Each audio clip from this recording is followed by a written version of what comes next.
안녕하세요. 이번 주 우리 물된 동산 가정 예배는 우리 가족 성경 탐험 11주차 다윗 왕에 관한 말씀을 가지고 우리가 예배를 드립니다.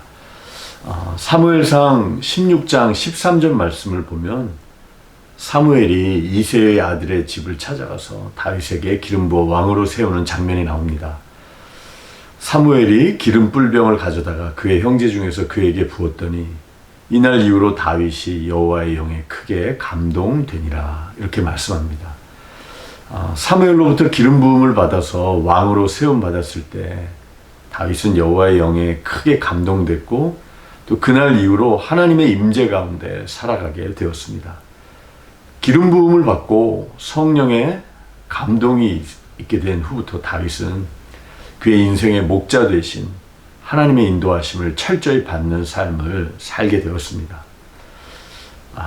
이런 다윗과 대조적으로 사무엘상 16장 14절 말씀을 보면 여호와의 영이 사울에게서 떠나고 여호와께서 부리시는 악령이 그를 번뇌하게 한지라 라고 말씀합니다.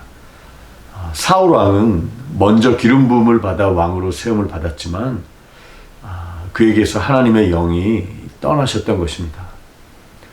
사울과 다윗은 외적으로는 둘 다 기름 부음을 받아 왕으로 세움 받았다라는 점에서는 차이가 없어 보입니다. 그러나 내적으로는 다윗에게는 여호와의 영이 머물며 감동하였지만 사울은 여호와의 영이 떠나고 말았던 것입니다. 여기서 우리는 우리 자녀들과 또 가정을 생각해 보게 됩니다.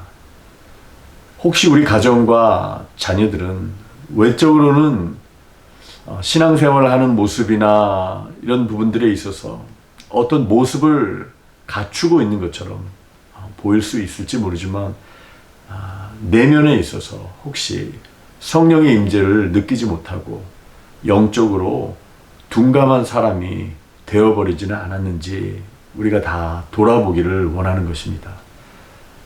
다윗처럼 외적인 기름 부음뿐만 아니라 실제적으로 하나님의 영과 교통하면서 하나님과 영적으로 교통하며 성령의 임재를 체험하지 못한다면 우리 자신은 물론이고 우리 자녀 그리고 가정은 영적 생명력을 잃어버린 채 아무런 열매를 맺지 못하게 될 것입니다.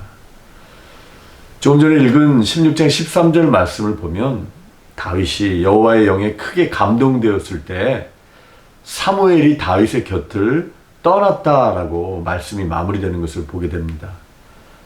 인간적으로 볼 때 영적인 스승이자 위대한 지도자 또 멘토라고 할 수 있는 사무엘이 다윗의 곁에 계속 있었더라면 더 좋지 않았을까 하는 생각을 하게 됩니다.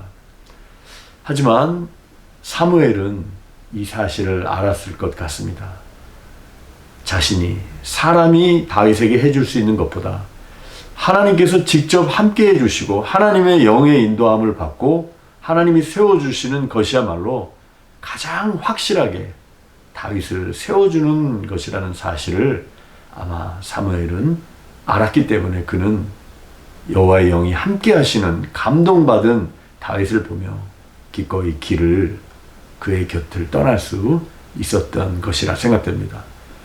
사무엘의 생각처럼 그가 생각했던 것처럼 다윗은 정말 일평생 여호와는 나의 목자이십니다라는 고백과 함께 하나님 나라를 위해서 일평생 쓰임받을 수 있게 되었습니다.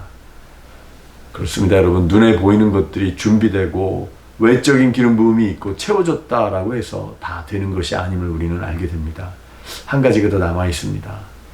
사울처럼 외적으로는 왕으로서 잘 준비되고 모든 것이 다 갖춰진 것처럼 보이지만 하나님의 영이 떠나버린다면 아무 소용이 없게 되는 것입니다. 우리의 신앙생활은 물론이고 우리가 드리는 가정 예배도 마찬가지라고 생각됩니다. 그 예배의 시간이 형식적인 시간이 아니라 성령님의 임재가 함께 하시기를, 그리고 우리의 자녀들이 외적으로만이 아니라 진정으로 내적으로 영적으로 갈급한 심령이 되어서 하나님의 살아계심을 체험하게 되는, 정말 그 체험을 위한 기도의 제목을 놓치지 않는 저와 여러분 우리 성도님들이 되시기를 진심으로 기원합니다. 아울러 우리 물된 동산 가정 예배 지침서 외에 지난주일 에베소서 설교 말씀을 중심으로 만들어진 그 가정 예배 나눔지를 통해서 예배드리는 가정에서는 말씀드렸던 그리스도인의 세 가지 가정을 향한 비전. 첫째, 배우자에게는 그리스도의 자기 희생의 사랑을. 둘째, 부모님에게는 하나님을 경외하는 마음으로 조건 없는 공경을. 셋째, 자녀에게는 주의 교양과 훈계로 가르치라는 이 가정을 향한 하나님의 말씀, 비전을 기억하시며 하나님께 예배드리시는 복된 시간이 되시기를 기원합니다.